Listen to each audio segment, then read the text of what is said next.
Kia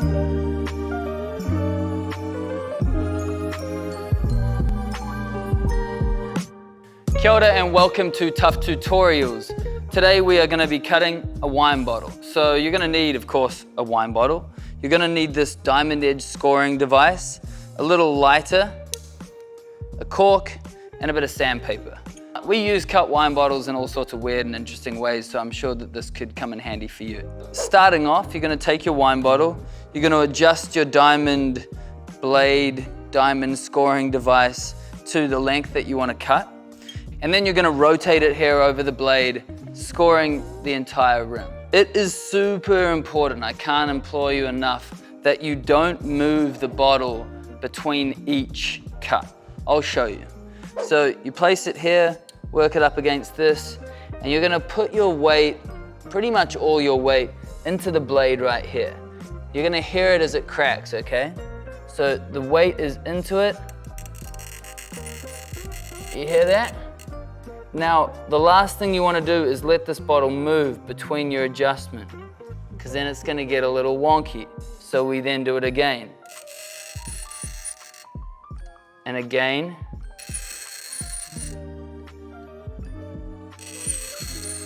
Notice how I'm moving one hand at a time, keeping it very steady. Our cut is coming around. Listen for it. You might actually catch it as it meets the old cut.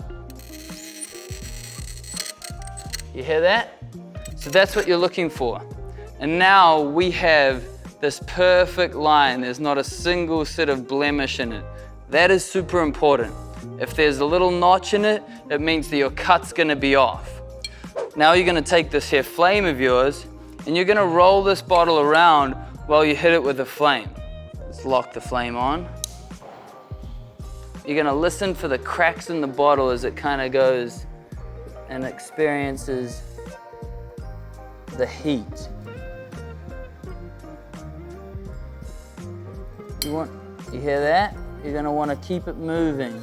If it sticks to one spot, that spot's gonna get too much heat and it's gonna break. Eventually, if we're lucky, it's just gonna pop right open. This flame is beautiful because it's so fine.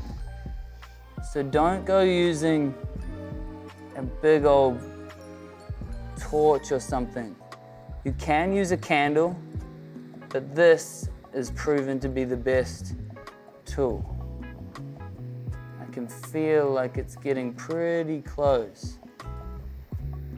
So you can even see the crack kind of expanding as the glass heats up. And there you have it. Look at that. So by being patient, we came up with this beautiful cut. I'm pretty proud of that. You won't get them all this good, so I'm really happy that we got it that good this time. So we're gonna cork the bottle.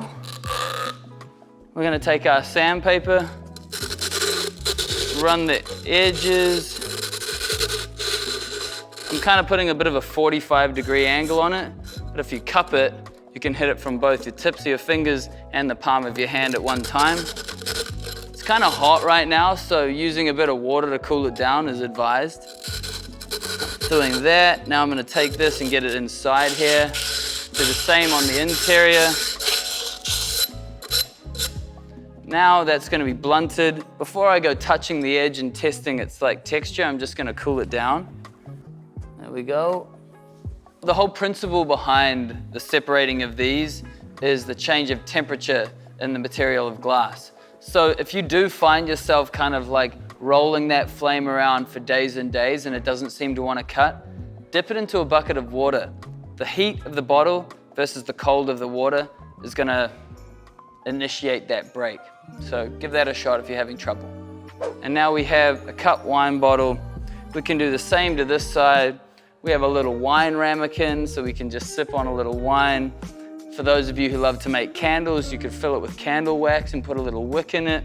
I use it to house some plant food from time to time as the base in one of my vases with wood and copper. All sorts of options. And this right here is now gonna become one of my signature vases. If you like what you see here and this has been informative, cutting wine bottles, give us a like, give us a subscribe. We'll be creating more and more of these just for you.